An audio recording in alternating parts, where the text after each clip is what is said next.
আচ্ছা, তুমি শুনতে পাচ্ছো? Hello, hello. হ্যাঁ পাচ্ছি। হ্যাঁ, হ্যাঁ। হ্যাঁ শুনতে পাচ্ছি। তো দেখো তোমাদের যে পেপারটা আছে MJ4, MJ4P তে দেখো একটা প্র্যাকটিক্যাল রয়েছে। সেখানে বলা আছে 7 days field work in a village or a community or on a community for studying social structure and organizational aspect of that village or community.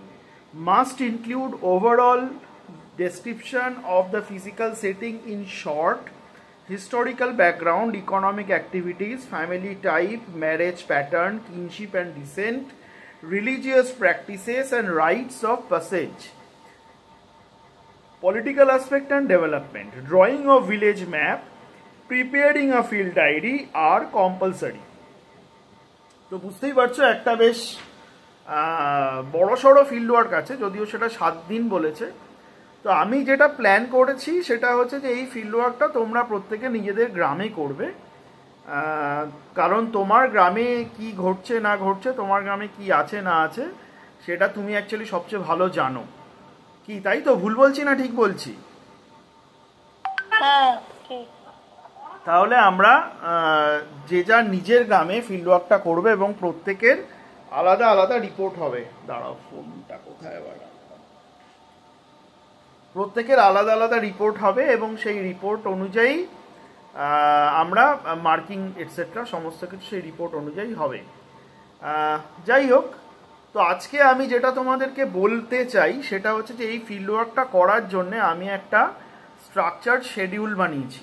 ঠিক আছে?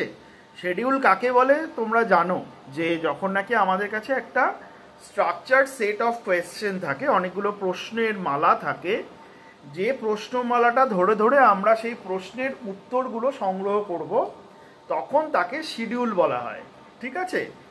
ইন্টারভিউ নেওয়ার জন্য আমার কাছে যদি একটা প্রশ্নের তালিকা থাকে, তাকে বলা হয় শিডিউল। তো আমি এই শিডিউলটা তৈরি করে কৌশিক স্যার এবং সৌমিতা ম্যাডামকে শেয়ার করি এবং তারা এই শিডিউলটা দেখেছেন। তারা এই শিডিউল এবং এই প্ল্যানের সঙ্গে সহমত। হ্যাঁ, সেই সহমতের বেসিসেই আমি তোমাদেরকে বলছি যে আমরা কি কি করব। আচ্ছা, তাহলে আমরা দেখলাম যে কি কি আছে এটার মধ্যে। প্রথম কথা হচ্ছে যে একটা ভিলেজের গ্রামের ম্যাপ বানাতে হবে। তোমার গ্রামের ম্যাপ তুমি নিশ্চয়ই বানাতে পারবে। পারবে বানাতে গ্রামের ম্যাপ? হ্যাঁ হ্যাঁ। এছাড়া আমরা মানে কলেজ খুললে পরে আমি ভালো করে দেখিয়ে দেবো কি কি করতে হবে না হবে, কিন্তু এখন এই যে কদিন ছুটি আছে যা আছে এর মধ্যে আমরা এই তথ্যগুলো সংগ্রহ করে ফেলবো এবং ম্যাপটারও একটা রাফ আউটলাইন করে ফেলবো। তো তথ্যগুলো সংগ্রহ করার জন্য দেখবে আমি একটা ওয়ার্ড ফাইল তোমাদের সঙ্গে শেয়ার করেছি, সেটার মধ্যে বাংলায় এবং ইংরেজিতে দুটো ভাষাতেই প্রশ্নগুলো লেখা রয়েছে। বাংলায় দিয়েছে যাতে তোমাদের বুঝতে সুবিধা হয় সেই জন্য। তো আমি প্রশ্নগুলোতে একটু চলে আসছি। পড়তে পারছো? যেটা স্ক্রিনে আছে দেখতে পাচ্ছো?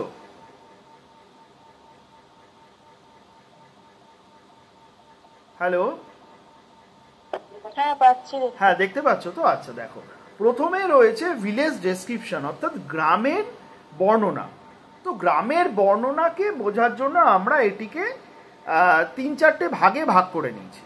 প্রথম হচ্ছে ফিজিক্যাল সেটিং অ্যান্ড সেটেলমেন্ট, অর্থাৎ গ্রামের মানুষ যে বাড়ি বানিয়েছেন সেই বাড়িটা কীরমভাবে তৈরি করা হয়েছে, অর্থাৎ গ্রামটা কিভাবে বিন্যস্ত।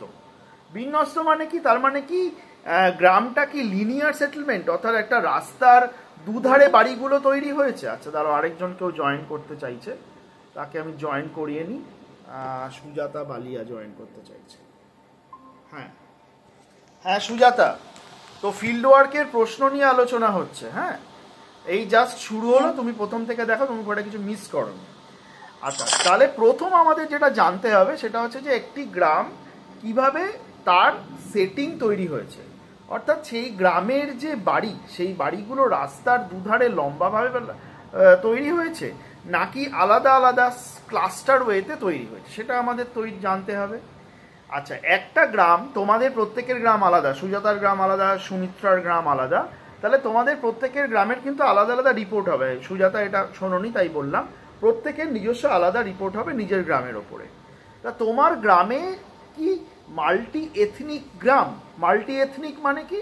মানে একাধিক জাতিগোষ্ঠীর মানুষ কি তোমার গ্রামে বসবাস করে, নাকি একই ধরনের জাতিগোষ্ঠীর মানুষ বসবাস করে? সম্ভবত বিভিন্ন জাতিগোষ্ঠীর মানুষই বসবাস করে। সুমিত্রা, সুজাতা, কি বলো, তোমাদের গ্রাম কিরকম? আলাদা আলাদা জাতির লোক। আলাদা আলাদা জাতের লোক থাকে। সুজাতা, তাই তো? তোমাদের ওখানেও তাই তো? হ্যাঁ স্যার। হ্যাঁ, তাহলে এই যে আলাদা আলাদা জাতের লোক, তারা কি আলাদা আলাদা জায়গায় থাকে? তাদের জায়গাগুলোর কি আলাদা আলাদা পাড়ার নাম আছে বা টোলার নাম আছে? সেইগুলো আমরা জানবো। প্রধান রাস্তা, গ্রামের প্রধান রাস্তা এবং গলিগুলো সম্পর্কে আমরা লিখব, যে মেইন রাস্তাটা কীরকম দেখতে, সেটা পাকা না কাঁচা, সেটা কংক্রিটের তৈরি করা না পিচের তৈরি করা, গলিগুলো মাটির গলি না মোরামের গলি না পিচের গলি, কটা গলি আছে, সেই গলি চওড়ায় কতটা, সেই গলিগুলো কোন দিকে যাচ্ছে, গ্রামের চারপাশের অন্যান্য সীমানা, অর্থাৎ গ্রামের উত্তর দিকে কোন গ্রাম আছে, দক্ষিণ দিকে কোন গ্রাম আছে, পশ্চিম দিকে কোন গ্রাম আছে, পূর্ব দিকে কোন গ্রাম আছে, বা অন্য কিছু আছে কিনা, জঙ্গল থাকতে পারে, নদী থাকতে পারে, সেইগুলো আমরা বর্ণনা করব। তারপরে কি common property resource. Common property resource মানে কি? যেমন ধরো আমাদের প্রত্যেকের গ্রামেই কতগুলো জায়গা থাকে যেগুলো প্রাইভেট প্রপার্টি, অর্থাৎ প্রত্যেকের ব্যক্তি মালিকানার অংশ। সেটা চাষের জমি হতে পারে, সেটা বাড়ি হতে পারে, সেটা পুকুর হতে পারে। আবার এমন কিছু কিছু জায়গা থাকে যেইগুলো সবাই ব্যবহার করে, যেমন গ্রামের কোনো বড় পুকুর যেটা জল সবাই ব্যবহার করে, গ্রামের মধ্যে কোনো কাছাকাছি কোনো জঙ্গল যেখান থেকে কাঠ সবাই সংগ্রহ করে, কোনো ক্লাব যেখানে সবাই যেতে পারে এবং যায়, আড্ডা মারার জায়গা, এই সমস্তগুলো সম্পর্কে বর্ণনা করতে হবে। কি কি আছে তার একটা লিস্ট চাই, তার ছবি তুলতে হবে, ঠিক আছে? এবং এই সম্পদগুলো পরিচালনা করার জন্য, অর্থাৎ ধরো গ্রামের যে ক্লাবের নিশ্চয়ই একটা কমিটি আছে, সেই কমিটিতে কারা রয়েছেন এবং এই সম্পদগুলো গ্রামের সবাই সমানভাবে ব্যবহার করতে পারে কিনা। তারপরে কি ইনফ্রাস্ট্রাকচার, গ্রামের ভেতরে প্রধান দোকান কোথায় আছে, সেই দোকানে কি কি পাওয়া যায়, চায়ের স্টল কটা আছে, স্কুল, স্বাস্থ্যকেন্দ্র ইত্যাদি কোথায় অবস্থিত। ধরো তোমার গ্রামে কোনো স্কুল নেই, তাহলে নিকটবর্তী স্কুল কত কিলোমিটার দূরে সেইটা বর্ণনা লিখতে হবে। ধরো তোমার গ্রামে কোনো বড় হাসপাতাল নেই, মানে অবভিয়াসলি সম্ভবত নেই, তাহলে নিকটবর্তী স্বাস্থ্যকেন্দ্র, প্রাইমারি হেলথ সেন্টার কত দূরে, বড় হাসপাতাল কত দূরে, জেলা হাসপাতাল কত দূরে, এই দূরত্বগুলো মোটামুটি বলতে হবে। এখন তো গুগল ম্যাপ ইউজ করে নিজেরাই এই দূরত্বটা বলতে পারবে। তারপরে কি প্রত্যেকটা গ্রামে একটা ইতিহাস থাকে, সেই ইতিহাসটা আমরা জেনে নেওয়ার চেষ্টা করব। তোমার গ্রামের যারা একটু বয়স্ক লোক আছে, হয়তো তোমার বাবা বা দাদুই বলতে পারবেন যে এই গ্রাম মোটামুটি কবে প্রতিষ্ঠিত হয়েছিল, এই গ্রামের নাম কেন, এই ধরো তোমার গ্রামের তো একটা নাম আছে, সেই নামটা, এই নামটা কেন রাখা হয়েছে। সুমিত্রার গ্রামের নাম কি? দিকুসুমপুর। হ্যাঁ বলো, শুনতে পেলাম না। দিকুসুমপুর। দিকুসুমপুর, আচ্ছা, তাহলে দিকুসুমপুর নামটা কেন হয়েছে, ঠিক আছে? তার সঙ্গে গ্রামের বয়স্ক লোকেদের কাছ থেকে আমরা জানার চেষ্টা করবো যে গ্রামের বিগত 50 বছর বা 70 বছরে কি কি বড় বড় ঘটনা ঘটেছে, যে ঘটনাগুলো গ্রামের মধ্যে খুব বড় পরিবর্তন নিয়ে এসেছিল বা খুব ইম্প্যাক্ট ফেলেছিল। সবসময় যে পরিবর্তন আনবে তা নয়, কিন্তু গ্রামের লোকজনের মনে আছে, এরকম ঘটনাগুলোর ইতিহাস আমাদের জানতে হবে। মূল বসতি কারা স্থাপন করেছিলেন সেইটা আমাদের জানতে হবে। তারপরে কি, তারপরে আমরা চলে আসবো গ্রামীণ অর্থনীতি সম্পর্কে, অর্থাৎ প্রত্যেকটা গ্রামের তো একটা অর্থনীতি থাকে। তো আমার ধারণা সুজাতা এবং সুমিত্রা, তোমাদের দুজনেরই গ্রামে বোধহয় মূলত মানুষ চাষবাস করেন নাকি অন্য কাজ করেন? সুজাতা, গ্রামে কি করে? চাষবাসই বেশি করে। তাহলে আমি ধরে নিচ্ছি যে চাষ করে, এবং কেউ কেউ হয়তো ওই শ্রমিক হিসেবে কাজ করেন বিভিন্ন জায়গায়। তাহলে এই দু ধরনের জিনিস সম্পর্কে জানার জন্য আমাদের কি কি প্রশ্নের উত্তর আমাদের জানতে হবে। ধরো তুমি 10টা পরিবারের একটা হিসেব করার চেষ্টা করলে, যে কতটা জমি আছে, কতটা জমিতে চাষ করে, প্রধান ফসল কি কি, তিনি যে সেচ দেন, জমিতে যে সেচ দেন, সেই সেচের উৎস কি, সেই সেচের উৎস টিউবওয়েল নাকি নদী নালা নাকি ডিপ টিউবওয়েল নাকি কুয়ো, নাকি তার কোনো সেচের উৎসই নেই, শুধুমাত্র বর্ষার জলের ওপর নির্ভর করেন, এগুলো সব জানতে হবে। কৃষি সরঞ্জাম কি কি ব্যবহার করে, তার খরচ কীরকম, কি কি সমস্যা হয় সেগুলো ব্যবহার করতে। আচ্ছা, ওয়েজ আর্নার, যারা নাকি দিনমজুরের কাজ করেন, তারা কি ধরনের কাজ গ্রামের মধ্যে পান, তারা কত টাকা পান, এই সমস্ত হিসেবগুলো তোমরা অ্যাকচুয়ালি জানো। এই হিসেবগুলো তোমাদেরকে একটুখানি সিস্টেমেটিক্যালি জেনে নিতে হবে।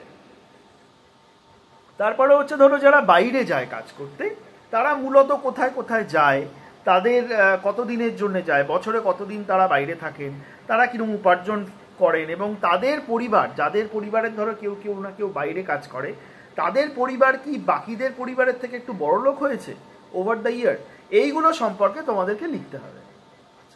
তারপরে কি ফ্যামিলি কত ধরনের আছে এবং ফ্যামিলিতে সিদ্ধান্ত গ্রহণ কে করে। তাহলে হচ্ছে যে ধরো তুমি 4টে লোক বা 10টা লোককে নিয়ে গিয়ে জিজ্ঞেস করবে, বা তুমি জানোই তোমার গ্রামের আশেপাশের লোকজন সম্পর্কে তুমি জানো যে সেই বাড়িতে কে কে থাকে, পরিবার একক পরিবার না যৌথ পরিবার, যদি যৌথ পরিবার থেকে একক পরিবার হয়ে থাকে তাহলে সেটা কবে কবে নাগাদ ভেঙে গিয়েছিল এবং কেন ভেঙে গিয়েছিল। আচ্ছা, রেসিডেন্স সম্পর্কে জানতে হবে, অর্থাৎ বিয়ের পরে বিবাহিত ছেলেরা এবং মেয়েরা তারা কোথায় থাকে। আচ্ছা, বিবাহিত মেয়েরা, যেহেতু আমাদের এখানে পুরুষতান্ত্রিক সমাজ, আমরা জানি যে ছেলেরা তাদের বাড়ি চেঞ্জ সাধারণত করে না, মেয়েরা ছেলেদের বাড়িতে এসে থাকে। তাহলে মেয়েরা কি বাপের বাড়িতে মাঝে মাঝে আসতে পারে? বয়স্ক বাবা মায়ের সঙ্গে তাহলে কে থাকে? ধরো একটিই মেয়ে, তাহলে সেই পরিবারের বাবা মার যখন নাকি বয়স হচ্ছে তার সঙ্গে কে থাকে?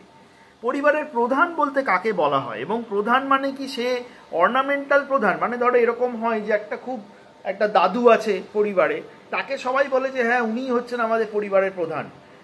এবার তার ক্ষেত্রে অনেক সময় যেটা হয় সেটা হচ্ছে তিনি হচ্ছেন অর্নামেন্টাল প্রধান। অর্নামেন্টাল প্রধান মানে তার খুব একটা পারিবারিক সিদ্ধান্ত গ্রহণে খুব একটা মতামত তার নেওয়া হয় এরকমটা নয়, বা তার কথায় সবটা করা হয় এরকমটা নয়, কিন্তু তাকে সবটাই বলে করা হয়। তাহলে তিনি কিন্তু প্রধান হলেন, এটা ঠিকই, কিন্তু পরিবারের অর্থ যিনি নিয়ন্ত্রণ করেন, অর্থাৎ কত টাকা কোথায় খরচ হবে, কিভাবে খরচ হবে, কোন জিনিসটা আগে কেনা হবে, কোন জিনিসটা পরে কেনা হবে, এই সিদ্ধান্ত যিনি প্রধানত গ্রহণ করেন তার কিন্তু পরিবারে একটা অন্যতম ভূমিকা থাকে। তাহলে আমরা সেইটাও জানার চেষ্টা করব।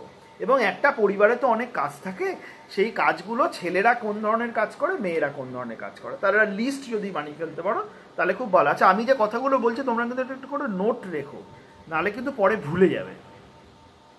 আচ্ছা, তারপরে হচ্ছে বিবাহের ধরন। ঠিক আছে, বিবাহের ধরন আমাদের প্রধানত জানতে হবে যে বিয়ের নিয়মগুলো কি, কাদের কাদের সঙ্গে বিয়ে করা যায়, কাদের কাদের সঙ্গে বিয়ে করা যায় না।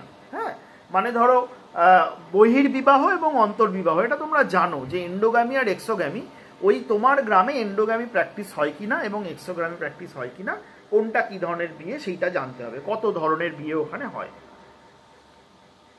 বিয়ে প্রস্তাব কোন দিক থেকে শুরু হয়, কারা প্রথম প্রস্তাব নিয়ে আসে, বর এবং কনে, মানে একজন আইডিয়াল বর এবং আইডিয়াল কনে, যে ঠিকঠাক বর এবং ঠিকঠাক কনে, এইটা নির্ধারণ করে কি করে, যে ঠিকঠাক হবে এইটা ঠিক হয় কি করে, কি লাগে ছেলের চাকরি, অনেক সময় যেমন ধরো ছেলের রোজগার একটা খুব বড় জায়গা, আবার মেয়ে দেখতে কেমন এটা অনেক সময় একটা বড় ইস্যু হয়ে দাঁড়ায়, মেয়ে শিক্ষা দীক্ষা অনেক সময় বড় ইস্যু হয়ে দাঁড়ায়, ছেলের ক্ষেত্রেও শিক্ষা বড় ইস্যু হয়ে দাঁড়ায়, কিন্তু তার থেকেও বেশি ইম্পর্টেন্ট হয়ে দাঁড়ায় রোজগার।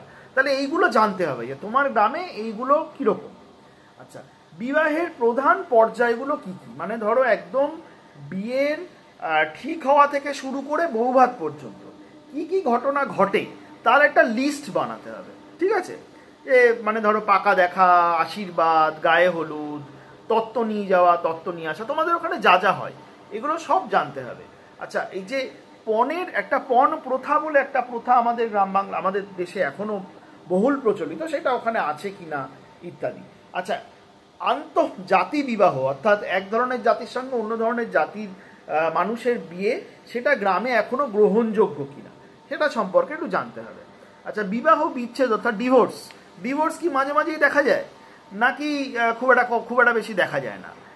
বিধবা বিবাহর পরে পুনর্বিবাহ, মানে ধরো একজনের হাজবেন্ড মারা গেছে, তার কি চট করে বিয়ে হয়ে যায় নাকি সে বিধবা হয়েই থাকে, এই ধরনের তথ্যগুলো আমাদেরকে জোগাড় করে নিতে হবে।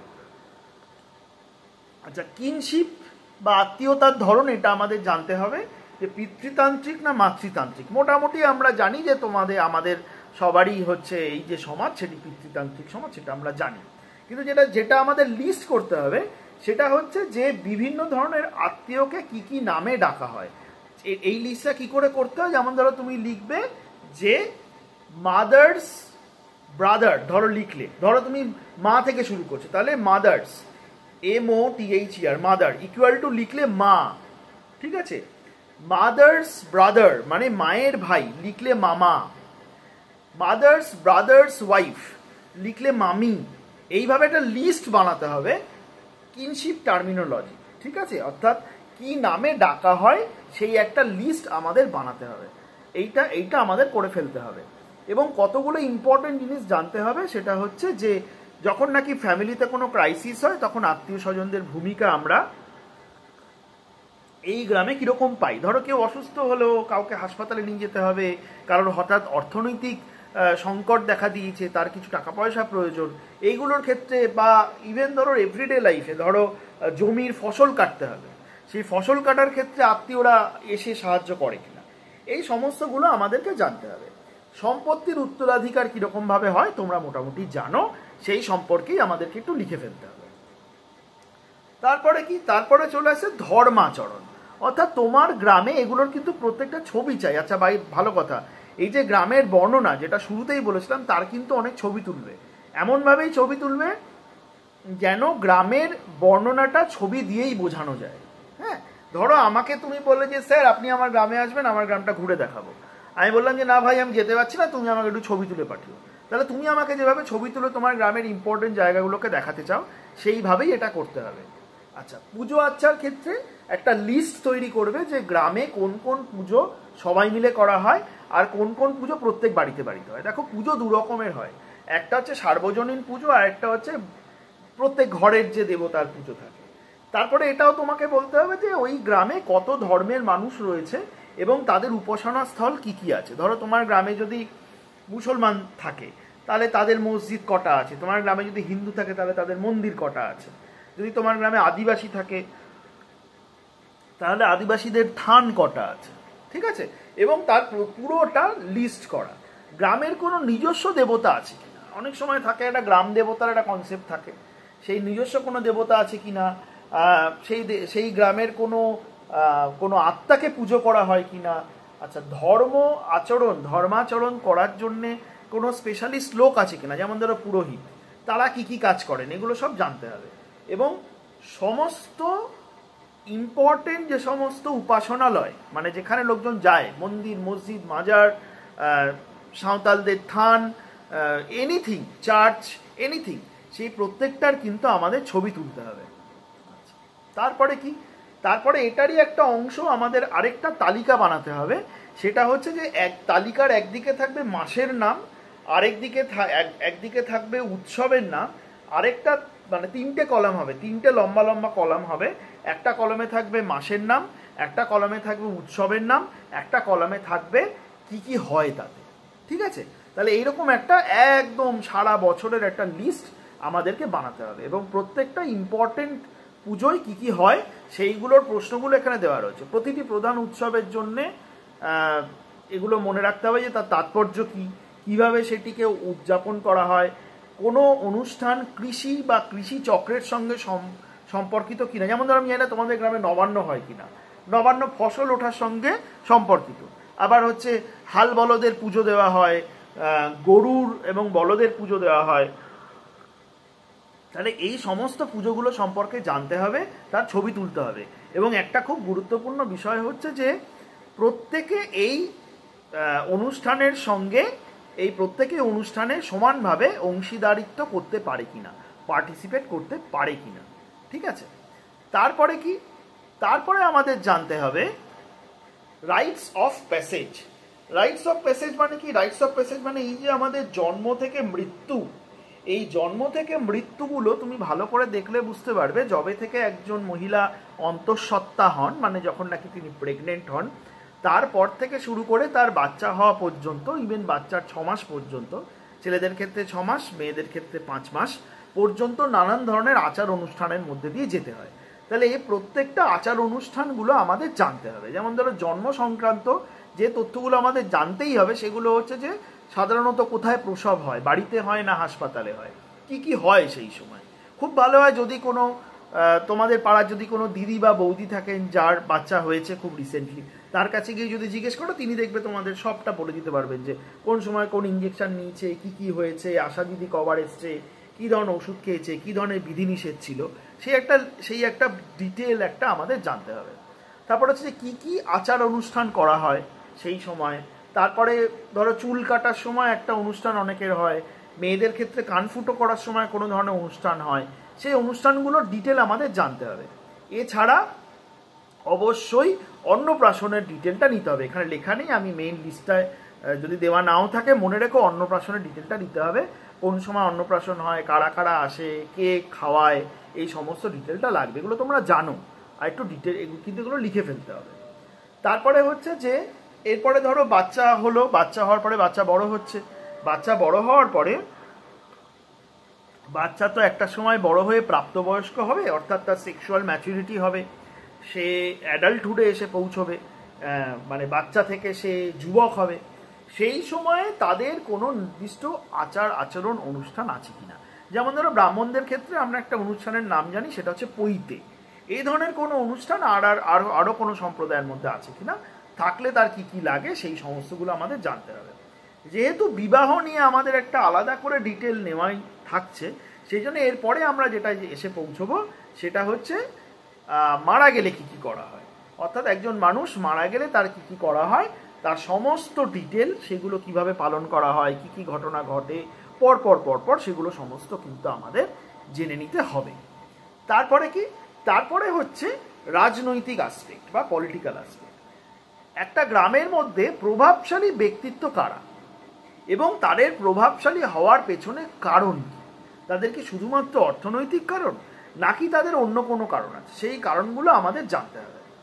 তোমাদের গ্রামে কোনো বহু আগে থেকে যে সমস্ত ঐতিহ্যবাহী প্রতিষ্ঠান ছিল, যেমন ধরো জাতি পঞ্চায়েত বা গ্রাম পঞ্চায়েত বা খাপ পঞ্চায়েত, এরকম কিছু আছে কিনা, গ্রামে কোনো ঝগড়াঝাটি হলে কিভাবে নিষ্পত্তি হয়, সেটা পারিবারিক ঝগড়া হতে পারে, জমি নিয়ে ঝগড়া হতে পারে, সেইগুলো নিষ্পত্তি কিভাবে হয়, সেখানে কি সরাসরি পার্টির লোক চলে আসে নাকি গ্রামের লোকেরা নিজেরা, নাকি গ্রামে কোনো মোড়ল আছে যার কথা শোনা হয়, এই পুরোটা আমাদের জানতে হবে। এটা হচ্ছে ইনফর্মাল পাওয়ার, অর্থাৎ ক্ষমতা আমরা এখানে দুরকমভাবে বোঝার চেষ্টা করছি। একটা হচ্ছে ইনফর্মাল আর একটা হচ্ছে ফর্মাল। ফর্মাল পাওয়ার বলতে আমরা কি, সেটা হচ্ছে পঞ্চায়েত। পঞ্চায়েতে তোমার যে গ্রাম, সেটা কোন গ্রাম পঞ্চায়েতের মধ্যে পড়ছে, সেই পঞ্চায়েতে কটা মেম্বার আছে, তোমার এলাকার মেম্বারকে, প্রধানের নাম কি, কি কি অনুষ্ঠান হয়, সাধারণত গ্রামের বিভিন্ন ধরনের এই পঞ্চায়েতের অনুষ্ঠানগুলোতে মানুষের অংশীদারিত্ব কীরকম, তারা পার্টিসিপেট করে কিনা, এই সমস্তগুলো দেখো, এগুলো কিন্তু তোমরা জানো। এগুলো কিন্তু আমি আলাদা আলাদা করে বলছি বলে তোমার এত বেশি লম্বা মনে হচ্ছে, কিন্তু এই ঘটনাগুলো তোমার চোখের সামনে প্রতিদিন ঘটে। এই যে দেখা রয়েছে গ্রামের লোকজন ভোটদান করে কিনা, ভোটে যায় কিনা, কোনো ঐতিহ্যপূর্ণ নেতা বা নেতাদের মধ্যে কোনো গণ্ডগোল আছে কিনা, গ্রামের রাজনৈতিক দলগুলো কি কি, তাদের প্রভাব কি কি, এবং এই সময় তোমাদের গ্রামের ধরো রাজনীতির প্রচারের তো বিভিন্ন পোস্টার থাকে, বিজেপির পোস্টার, তৃণমূলের পোস্টার, সিপিএমের পোস্টার, কংগ্রেসের পোস্টার, এই পোস্টারের দু একটা ছবি যদি পাও তাহলে খুব ভালো হয়। তারপরে কি, তারপরে লাস্ট হচ্ছে আমাদের জানতে হবে যে তোমার গ্রামে ডেভেলপমেন্ট বা উন্নয়নের জন্য কি কি কাজ করা হয়েছে এবং সেই কাজের এফেক্ট কি হয়েছে।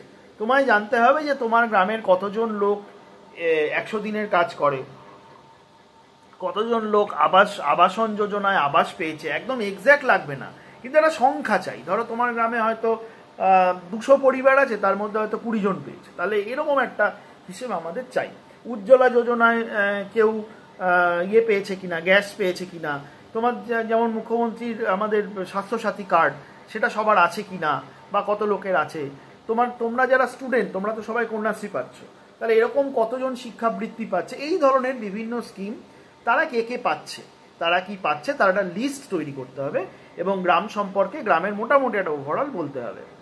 গ্রামের রাস্তা কেমন, গ্রামের স্কুল কেমন, গ্রামের স্বাস্থ্যকেন্দ্র কোথায় আছে, সেইগুলো মানুষের জীবনে কীরকমভাবে কাজে লাগছে। দেখো তোমার জীবনে কীরকমভাবে কাজে লাগছে সেটা লিখলেই কিন্তু হয়ে যাবে, কারণ তুমি এবং তোমার পরিবার ওই গ্রামেরই অংশীদার, তাহলে তোমরাই ভালো বলতে পারবে যে তোমাদের গ্রামে কীরকমভাবে কাজে লাগছে, সেই ব্যাপারটা সম্পর্কে লিখতে হবে এবং একটা লিস্ট বানাবে যে গ্রামের সবচেয়ে ভালো 5টা স্কিম, যে স্কিমগুলো কাজ করেছে, স্কিমটার নাম, সেই স্কিমটা কি কাজ করেছে এবং কেন লোকজন মনে করছে যে সেই স্কিমটা দ্বারা তারা উপকৃত হয়েছে।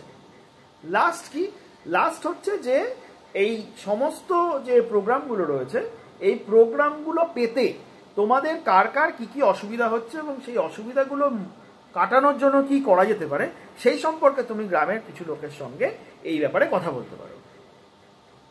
মোটামুটি এই কটাই জায়গা যার তথ্যগুলো আমাদেরকে সংগ্রহ করতে হবে।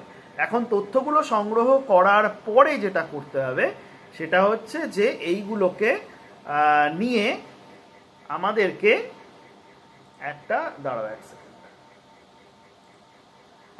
এইগুলোকে নিয়ে একটা চ্যাপ্টার ওয়াইজ জিনিসটাকে লিখতে হবে। সেই লেখাটা কিন্তু এই তথ্যগুলো সংগ্রহ করার পরেই শুরু করে ফেলতে হবে। সেই লেখাটা কিভাবে হবে সেটা আমি দেখো এখানে দেখাচ্ছি। আমি জানি না তোমরা কতটা দেখতে পাচ্ছ, এটা একটু বড় করলে দেখতে পাচ্ছ কি? হ্যাঁ, দেখো প্রথম চ্যাপ্টার হচ্ছে ইন্ট্রোডাকশন, কি কি মেথড আমরা ব্যবহার করেছি ইত্যাদি। এই অংশটা আমরা দিয়ে দেবো, এই অংশটা নিয়ে এক্ষুনি ভাবতে হবে না। দ্বিতীয় অংশটাও এই যে অধ্যায় 1 যেটা সেটা হয়ে গেল। চ্যাপ্টার 2 যেটা গ্রামের বর্ণনা, সেখানে কি কি আমাদের করতে হচ্ছে দেখো। সেখানে আমাদের একটা ম্যাপ তৈরি করতে হচ্ছে, গ্রামের সেটেলমেন্ট প্যাটার্ন সম্পর্কে বলতে হচ্ছে এবং পুরো যা যা তথ্য আমি তোমাদেরকে সংগ্রহ করতে বলেছি সেইগুলোকে একই জায়গায় এই চ্যাপ্টারটার মধ্যে খুব বড় বড় করে লিখে ছবি টবি দিয়ে এই চ্যাপ্টারটা তৈরি করতে হবে। চ্যাপ্টার 2 হচ্ছে গ্রামের ইকোনমি। তাহলে আমাদের জানতে হবে যা যা জেনেছি গ্রামের ইকোনমিগুলো সম্পর্কে, সেইগুলো সম্পর্কে এখানে লিখতে হবে। গ্রামে কি কি চাষ হয়, চাষ করার জন্য কি কি লাগে, ধরো চাষের মাঠের কয়েকটা ছবি সেখানে দিয়ে দিলে, চাষ করা হচ্ছে এরকম কিছু ছবি দিয়ে দিতে পারো। লোকজনের কীরকম উপার্জন হয় চাষ করে, লোকজনের লেবার যারা হচ্ছেন তারা কত টাকা করে পান, যারা এখানকার লেবার তারা কত টাকা পান, যারা বাইরে যান তারা কত টাকা পান, এখানে ছেলেরা কত টাকা পান, মেয়েরা কত টাকা পান, এই পুরো জিনিসটা আমাদেরকে জানতে হবে। তার সঙ্গে জানতে হবে যে এই গ্রামের লোকজন কাদের কাছ থেকে টাকা ধার নেন, কিরম সুদে ধার নেন, সেই ধার নেওয়ার ফলে তাদের কোনো সমস্যা হচ্ছে কিনা, এই পুরো ব্যাপারটা এখানে আমরা লিখব। তারপরে কি, তারপরে হচ্ছে ফ্যামিলি টাইপ, অর্থাৎ কত রকমের পরিবার হয়, তাদের বাসস্থান পদ্ধতি কীরকম, বংশধারার নিয়ম কীরকম, উত্তরাধিকার ইত্যাদি, বিবাহের ধরন, এই সমস্তগুলো কিন্তু এখানে আমরা লিখে ফেলব। আচ্ছা, তোমরা কি জিনিওলজিক্যাল চার্ট বানানো জানো? শেখানো হয়েছে না। আচ্ছা, তাহলে তথ্যগুলো সংগ্রহ করে রেখো। জিনিওলজিক্যাল চার্ট কি করে বানাতে হয় আমি কলেজ খুললে তোমাদেরকে শিখিয়ে দেবো, তখন ওই তথ্যগুলোকে জিনিওলজির মধ্যে ফেলবে। তথ্য মানে কি, কাকে কি নামে ডাকা হয়। দেখো নাম দু রকমের হয়, এক হচ্ছে টার্মস অফ অ্যাড্রেস, এক হচ্ছে terms of reference. Terms of address মানে হচ্ছে যে নামে তুমি ডাকো, আরেকটা হচ্ছে যে নামে তুমি কাউকে বলার সময় বলো। ধরো তুমি তোমার মাকে মাম্মাম বলে ডাকো, কথার কথা বলছি, তার মানে টার্মস অফ অ্যাড্রেস হচ্ছে মাম্মাম। আর যখন নাকি তুমি কাউকে বলো, তুমি তো আর তাকে বলবে না যে আমার মাম্মাম এই করেছে, তুমি তাকে বলবে যে আমার মা এই বলেছে। তাহলে টার্মস অফ রেফারেন্স হচ্ছে মা। এইরকম একটা লিস্ট তৈরি হবে। ধরো মামা, কাকা, জ্যাঠা। কাকাকে হয়তো তুমি কাকু বলো, কিন্তু তার টার্মস অফ রেফারেন্স কিন্তু কাকা। বুঝতে পারছো? তাহলে এইরকম একটা চার্ট আমাদের বানিয়ে, এগুলো তোমরা জানো, এগুলো জানার কিছু নেই, এই সমস্তগুলো লিখে ফেলতে হবে এই চ্যাপ্টারটাতে। পরের চ্যাপ্টারে হচ্ছে ধর্মীয় রীতিনীতি, উৎসব। তাহলে উৎসবের বার্ষিক চক্রের লিস্ট বানাতে হবে। কি কি ধর্মের মানুষ তোমার গ্রামে আছেন, তাদের উপাসনা স্থল কি কি, তার একটা লিস্ট, তার একটা ছবি, এগুলো আমাদেরকে ওখানে ঢুকিয়ে দিতে হবে। তারপরে হচ্ছে যে জীবনচক্র, জন্ম, বিবাহ, মৃত্যু। মূলত জন্ম এবং অন্নপ্রাশন এবং মৃত্যু এই জায়গাটাকে আমরা ধরার চেষ্টা করছি, কারণ বিবাহ বলে একটা আলাদা চার্ট আমরা পাচ্ছি। তাহলে সেই প্রশ্নের উত্তরগুলোকে এক জায়গায় এখানে নিয়ে আসতে হবে। তারপরে আসছে আমাদের রাজনৈতিক ব্যবস্থা। তাহলে সেখানে আমরা দু রকম পাচ্ছি, একটা হচ্ছে যে পাড়ার যে গ্রামীণ যে প্রাচীন রাজনীতির যে পদ্ধতি, যেখানে কিনা মোড়ল থাকছেন বা কেউ একটা বড় হচ্ছে, সেই ব্যাপারটা কাউকে সবাই মানছে, সেই ব্যাপারটা যেমন একদিকে থাকবে, তেমনি আরেকটা দিকে থাকবে আমাদের গ্রাম পঞ্চায়েত ব্যবস্থা, যেটা কিনা ফর্মাল রাজনৈতিক ব্যবস্থা। তারপরে চ্যাপ্টার, অর্থাৎ চ্যাপ্টার 9, চ্যাপ্টার 9-এ আমাদের লিখতে হবে যে তোমার ওখানে কি ধরনের কাজ হয়েছে, কি কি স্কিম রয়েছে, কোন কোন স্কিম থেকে মানুষ উপকৃত হন, এবং সেই প্রত্যেকটা স্কিমের ইমপ্লিমেন্টেশন সম্পর্কে লিখতে হবে, কারা কারা উপকৃত হয়েছেন সেটা লিখতে হবে, তার দু একটা ছবি দিতে হবে। সবচেয়ে ভালো হয় ধরো এই যে কন্যাশ্রী পেয়েছে বা ধরো সবুজ সাথী সাইকেল পেয়েছে, তাহলে এরকম একটা ছেলে বা মেয়েকে যদি তুমি সাইকেল হাতে দাঁড় করিয়ে ছবি তুলতে পারো, তলায় লিখে দিলে যে সবুজ সাথী রেসিপিয়েন্ট অফ দ্য ভিলেজ, এরকম ছবি তুলতে পারো। তারপর হচ্ছে ধরো তোমার ওখানে কোথাও MGNREGA তার রাস্তার কাজ হয়েছিল, সেই রাস্তার পাশে দেখবে একটা ফলক রাখা আছে, ফলকে লেখা আছে যে Mahatma Gandhi national rural employment guarantee scheme এর আন্ডারে এই কাজটা হয়েছে, হয়তো 2015-16 অর্থবর্ষে হয়েছে, হয়তো এত লক্ষ টাকা খরচ হয়েছে, এতগুলো দিন শ্রম দিবস তৈরি হয়েছে, তার একটা লিস্ট আছে। তাহলে সেই লিস্টের ছবিটা তুলে নিলে এইরকম যা যা তুমি দেখতে পাচ্ছ ভিজুয়াল ডেভেলপমেন্ট দেখা যাচ্ছে, এই সমস্তগুলোর ছবি তুলতে হবে। ধরো কেউ বাড়ি পেয়েছে, তাহলে বাড়ির বাইরে দেখবে বাংলার আবাস যোজনা বলে একটা ফলক লাগানো আছে, তাহলে বাড়ি আর ওই ফলকটার একটা ছবি তুলে নিলে। এইরকমভাবে আমাদের তথ্য এবং ছবি দিয়ে পুরো জিনিসটাকে দাঁড় করাতে হবে। ঠিক আছে, এই হচ্ছে মূল জায়গা। এবার যদি তোমাদের কোনো প্রশ্ন থাকে আমায় করতে পারো। আচ্ছা, আমি আরেকটা কথা বলে দিই, সেটা হচ্ছে যে আমরা টার্গেট করছি এই সংক্রান্ত তথ্যগুলো তোমরা বাংলাতেই এখন সংগ্রহ করতে পারো। এই কোয়েশ্চেনিয়ারের লিস্টটা আমি তোমাদেরকে দিয়ে রেখেছি, দেখবে একটা ওয়ার্ড ফাইল গেছে তোমাদের হোয়াটসঅ্যাপে, সেইটাকে প্রিন্ট আউট নিয়ে নেবে, নিয়ে একদম প্রশ্নটা লিখবে, সেই সম্পর্কে যা যা তুমি জানো সেটা তার তলায় লিখবে। একটা প্রশ্ন, তার সম্পর্কে যেটা তুমি জানো, গ্রামের লোকের কাছ থেকে জানছো, সেগুলো লিখবে, এবং সেই সংক্রান্ত যে ছবিগুলো তুলছো ছবিগুলো সেই সময় তুলে রাখবে যাতে পরবর্তীকালে ছবিগুলো খুঁজে পাও। আর এই যে লেখাটা তোমরা লিখছো, এটা যদি টাইপ করে লিখতে পারো খুব ভালো, যদি টাইপ করে না লিখতে পারো এখন কোনো অসুবিধা নেই, হাতে লিখে তার ছবি তুলে আমাকে পাঠাবে। এই পাঠানোর ডেট হচ্ছে 22 তারিখ, 22শে অক্টোবর, অর্থাৎ আজকে 14 তারিখ।